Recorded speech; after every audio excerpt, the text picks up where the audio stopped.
You filled that crack last spring. Now it's back, wider, longer, and heading across your garage floor again. Most homeowners buy another tube of filler and hope for a different result. But outside Pikeville, Kentucky, I found a concrete floor poured before World War II that had survived decades of freezing winters using a mineral treatment that cost about $1 per application. The farmer who showed it to me said something I couldn't explain. The floor is still curing. The record I found afterward changed everything. The first time I drove into Pike County, Kentucky, I was chasing a completely different story. A local farmer pointed me toward an old dairy building down a gravel road and told me I needed to see it for myself. The property belonged to Walter Boone, a 78-year-old farmer whose family had worked the same land for generations. The barn looked every bit of its age. The wood siding was faded, the roof was weathered, but the concrete floor inside stopped me cold. The floor dated back to the 1940s, yet it looked decades younger than it should have. There were no major cracks, no crumbling edges, and almost no signs of repair. As we walked through the barn, Walter carried a small pump sprayer filled with a clear liquid. Every few years, he sprayed the floor from one end to the other. It wasn't paint, it wasn't sealer, it wasn't epoxy, it was a simple mineral treatment. When I asked why he kept doing it, Walter shrugged and said something that made no sense at the time. The floor is still curing. I thought he was joking. He wasn't. And what I learned next changed the way I think about concrete. If you enjoy learning things that used to be common knowledge, subscribe. We've got more ahead. Most homeowners follow the same routine. A crack appears in the driveway. A trip to the hardware store follows. A tube of crack filler goes into the cart. The crack gets patched on a Saturday afternoon. For a while, everything looks fine. Then winter arrives. A few months later, the crack is back. Sometimes it is wider. Sometimes it has spread farther. Either way, another repair product gets purchased and the cycle starts all over again. The concrete repair business is built around that cycle. Walk through any home improvement store and you'll find shelves filled with crack fillers, resurfacing compounds, sealers, patching mixes, and epoxy systems. Some work better than others, but most share the same limitation. They fill space. They do not change the concrete itself. That distinction matters more than most people realize. If moisture is still moving through the slab and freeze-thaw cycles are still stressing the concrete from within, covering the surface does not necessarily solve the underlying problem. It often creates the appearance of a repair while the same forces continue working underneath. Many homeowners spend hundreds of dollars over the years chasing the same crack. Contractors can charge even more for specialized repairs depending on the size and location of the damage. But here's what stunned me. The older farmers I met throughout eastern Kentucky were not obsessed with filling cracks. They were focused on strengthening the concrete before small problems became large ones. That sounds simple. Yet the reason it works leads directly to the strange mineral treatment Walter Boone had been using for decades. The liquid Walter Boone sprayed across that old dairy floor was sodium silicate. Most people have never heard of it. Around older farms and workshops, it was sometimes called water glass. The mixture itself could not be simpler. 1 part sodium silicate mixed with 4 parts clean water. What caught my attention was not the recipe, it was the reason behind it.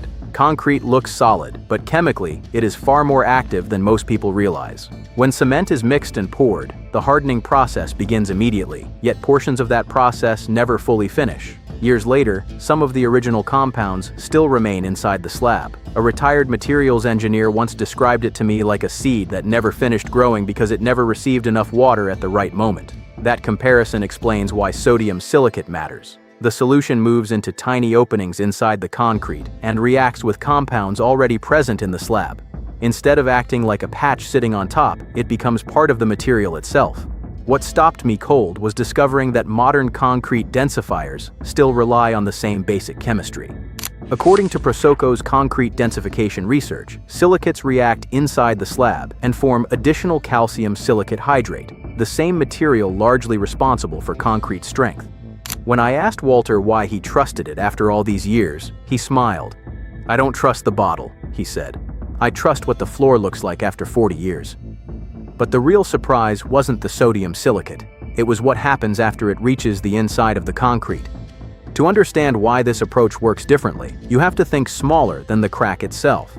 Far beneath the surface, concrete contains thousands of microscopic channels. Engineers call them capillaries. Water moves through these pathways. Over time, moisture, freezing temperatures, and expansion create the visible cracks we eventually notice. Most repair products focus on the surface. They fill the opening. They cover the damage. They create a barrier you can see, but the concrete underneath often remains unchanged. The old treatment works from the opposite direction. Instead of bridging the crack from above, it moves into the internal structure of the slab. As the reaction continues, new mineral bonds form inside the concrete itself. Think of roots spreading through soil rather than tape being stretched across a gap.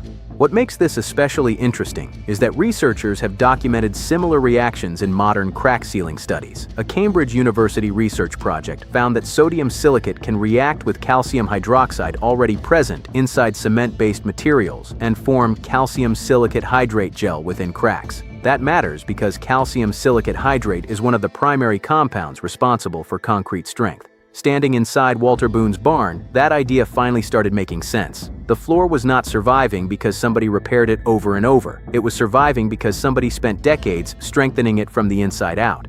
Now here's where most people stop. A simple sodium silicate treatment can help. But there is another detail that makes the story even more interesting. At this point, some people assume there must be a hidden reason they have never heard about sodium silicate treatments before. The truth is usually less dramatic and far more ordinary. Money follows incentives. The average homeowner with a cracked driveway may spend $20 to $50 on repair products every few years. Larger repairs can quickly climb into the hundreds. Foundation crack repairs often cost far more, depending on the size of the problem and the method being used. Now multiply that across millions of homes. Concrete repair products, specialty sealants, resurfacing compounds, and replacement work support an enormous industry. There is nothing wrong with businesses earning money. The problem begins when maintenance knowledge quietly disappears, while replacement knowledge becomes easier to find. It is not a conspiracy, it is worse than that. A conspiracy you can fight. A system you cannot see is harder to fight because it simply feels normal. Most people have never been taught how concrete ages. They have only been taught how to buy products when it starts failing.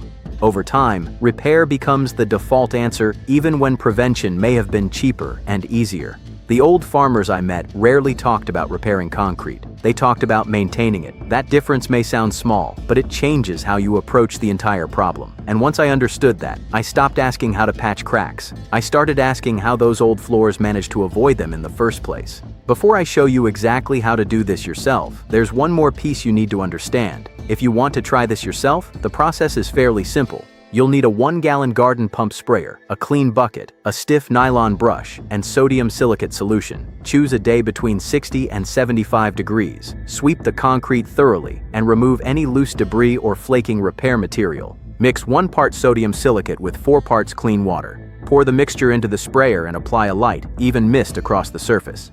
Avoid puddles. After 15 minutes, apply a second coat. Wait another 15 minutes and apply a third. Then allow the concrete to dry naturally for at least 24 hours. During the first week, the surface may feel denser and shed water more easily. By the second week, moisture absorption often slows. By the third week, many hairline cracks become less noticeable. By the fourth week, the treated area typically looks more uniform and handles damp conditions better. The process is simple and inexpensive, but what convinced me this wasn't just local folklore had nothing to do with a farm. The turning point came when I found a forgotten document tucked away inside a university archive. A few months after meeting Walter Boone, I found myself in the basement records room of the University of Kentucky Library. The room was colder than the rest of the building, lined with metal shelves holding thousands of agricultural reports, county records, and extension bulletins that few people had touched in decades. One archive box in particular caught my attention. Inside were rural construction bulletins from the 1920s and 1930s. Most dealt with barns, silos, foundations, and farm buildings. Near the bottom of the stack sat a faded document titled Mineral Treatments for Rural Concrete Structures. The author was Thomas E. Callahan. The year was 1934. I remember carefully turning the brittle pages and finding a passage that sounded remarkably familiar. Callahan described mineral silicate treatments as a way to improve surface durability, reduce moisture penetration, and extend the useful life of concrete exposed to farm conditions. What struck me wasn't the chemistry. It was how closely the recommendations matched what Walter Boone had been doing for years. The same type of treatment, the same maintenance approach, the same focus on preventing deterioration instead of waiting for damage to appear. Standing there with that bulletin in my hands, the pieces finally fit together. What Walter had learned from older generations wasn't an isolated farm habit. It was part of a maintenance practice that had once been documented, taught, and widely understood. The method wasn't surviving because it was mysterious. It was surviving because a few people never stopped using it. But before we finish, there are 3 questions almost everyone asks when they hear this story for the first time. The first objection is always the same. It sounds too simple. I understand that reaction because I had it myself. Most people expect effective solutions to be complicated, yet concrete hardening is ultimately a chemical process. If the chemistry is sound, the method does not become less effective simply because the ingredients are inexpensive. The second objection is practical. My crack is different. Sometimes that's true. Hairline cracks, surface wear, minor moisture intrusion, and aging concrete are very different from major structural movement. If a foundation is actively shifting, if sections of concrete are sinking, or if steel reinforcement is rusting and expanding inside the slab, no surface treatment can solve those problems. Maintenance and structural repair are not the same thing. The third objection usually comes from a contractor, neighbor, or family member. They told me this won't work. In many cases, they may be thinking about large structural failures rather than long-term maintenance. A contractor called to repair a failing foundation is solving a completely different problem than a homeowner trying to slow deterioration on an otherwise stable slab. Those are 2 separate conversations. What impressed me wasn't a single dramatic repair. It was seeing old concrete surfaces that had been maintained consistently for decades and comparing them to surfaces that had been ignored until damage appeared. That difference is hard to ignore once you've seen it, and if you're still unsure, try one small section first. You don't have to believe me. Let the concrete convince you. The bigger lesson, though, has very little to do with concrete. This story was never really about concrete. The old farmers I met understood something many of us were never taught. They knew the difference between maintaining something and replacing it. They learned how materials behaved, how they aged, and how to keep them working for decades. Today, most of us are handed products instead of knowledge. You didn't lose this knowledge overnight. It was taken from you one sales pitch at a time, one generation at a time. So I'm curious, how old is the oldest crack on your property right now? Is it in your driveway, your garage floor, or your basement? Let me know in the comments. And if you enjoy uncovering practical knowledge that once helped ordinary families build things that lasted, subscribe and join us here. Next time, I'll show you the Depression-era mineral wash that protected wood barns for decades before modern paint systems took over. Some knowledge survives because somebody writes it down. The most important knowledge survives because somebody refuses to forget it. And what I found in those barn records might change how you look at wood forever.